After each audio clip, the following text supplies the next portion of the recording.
আছি এখন কিশোরগঞ্জের সবচেয়ে জনপ্রিয় পর্যটন স্পট নিকলি হাওরে।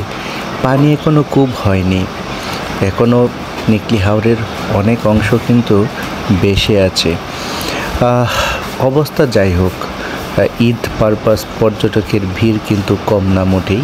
এটা হলো বেড়িবাঁধের একবারে শেষ অংশ। এখানে অনেক নোঙর করা এখনও, যে নৌকাগুলো পর্যটকদেরকে নিয়ে গভীর হাওর দেখাতে যায়।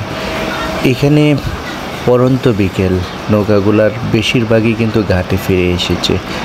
আর স্পিডবোটের সুব্যবস্থা আছে এখন হাওরে। 50 টাকা ভাড়ায় আপনিও একজন যাত্রী হতে পারেন স্পিডবোটের।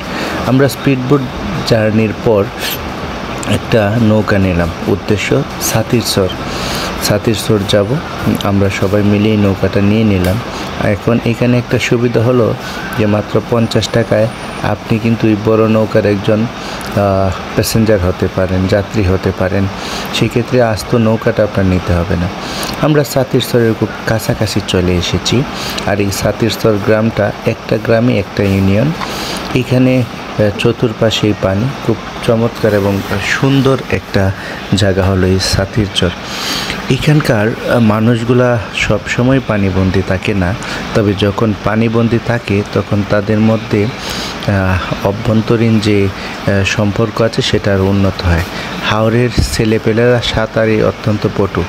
সাতিরসর বাজার, এখানে পরন্ত বিকালে তৈরি হচ্ছে দৌড়ের নাও।